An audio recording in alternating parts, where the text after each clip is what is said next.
तो चलिए शुरू करते हैं। गुड़िया उसकी बहन नहीं है, ये रमेशर उसके पापा नहीं है। आज चांदपुर के खेत खलिहान भी जानते हैं कि यही चांदपुर मंटू का गांव है। सरयू के कछार पर चलती डेंगी को भी पता है कि यही पूरब टोले के रमेशर मुनीम का घर मंटू का अपना घर है। यही मौसी रमावती उसकी माँ है, जिनको गांव भर के लड़के चाची, काकी, बड़की माई की जगह मौसी ही कहते हैं। आज मंटू अच्छी तरह से जानता है कि रमेशर की झुंझलाहट बिल्कुल जायज है। पिछले साल की बाढ़ में जब चांदपुर डूबने लगा था, तभी रमावती को डेंगू पकड़ लिया था। कौन इतना दूर डॉक्टर को दिखाने जाता। ओझा और सोखा के भरोसे होने वाली दवाई से रमावती मरने को कगार पहुंच गई थी। हालत जब ज्यादा खराब हुई तो बलिया सदर अस्पताल के डॉक्टर ने हाथ जोड़कर बनारस रेफर कर दिया। पैसे तो नहीं थे। रेवती ईंट भट्ठे पर मुनीम काम करने वाली इसी रमेशर ने 4 कट्ठा खेत रेहन रखकर रमावती का इलाज करवाया। रमावती तो जैसे तैसे बीमारी से ठीक हो गई, लेकिन घर की आर्थिक हालत बीमार हो गई। अब रमावती के जीवन का भी क्या भरोसा है। यही कारण कि आजकल घर में गुड़िया की शादी की बातें चल रही हैं। रमेशर सोच रहे हैं कि भले कुछ खेत बिक जाए, लेकिन आंखों के सामने दामाद उतार ले। लेकिन मामला हर जगह दहेज पर आके अटक जाता है, जिसके कारण रमावती और रमेशर दिन रात चिंता में रहते हैं। इधर दिन भर किसी चिड़िया जैसी चहचहाने वाली गुड़िया ने भी अब बाहर आना जाना बंद कर दिया है। गांव की सखियां कहती हैं कि कभी बाहर भी नहीं निकलती, लेकिन गुड़िया पिंजरे में रखे किसी मैनी चिड़िया से चुप लगाए रहती है।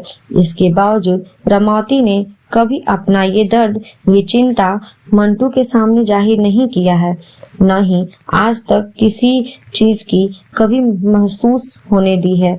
मंटू ने जो भी कहा, मौसी ने झट से हाजिर कर दिया। रमावती मंटू के कुर्ते की कॉलर ठीक करते हुए बोली, बाल तो झाड़ लेते ठीक से। मौसी के प्रति मंटू का प्रेम देखकर राकेश से रहा न गया। उसने पीन मारते हुए कहा, ए मंटू, मौसा को भी गले लगा लो एक बार। मौसी हंस पड़ी। गुड़िया ने हंसी छिपाते हुए कहा, वो तो इसका सारा भूत भगा देंगे। राकेश और मंटू हंसते हुए घर के जनानी दरवाजे से बाहर आ गए ताकि मौसा से नजरें न मिले। हुआ तभी यही, मंटू के जाते ही रमेशर आंगन में आ गए और आते ही कहा, ए गुड़िया, उस पार से न्योता आया है। 9 फरवरी को तिलक है, 14 को ब्याह है। माई से कह दो। और सुनो, मेरा कुर्ता लाओ। 9 बजिया तो छूट गई। अब जीप या टेम्पो का सहारा है। मंटुआ उठा कि नहीं? स्कूल चला गया बाबूजी, गुड़िया ने धीरे से बताया। रमेशर चुप रहे। उधर रमावती हाथ में कचहरी के कागज लिए बक्से की चाबी को कमरे में खोजते हुए आंगन में आकर बोलने लगी, ठाकुर से कहे होते कि ब्याह लायक कोई लड़का बताइए। उस पार भी तो अच्छे लड़के हैं ना।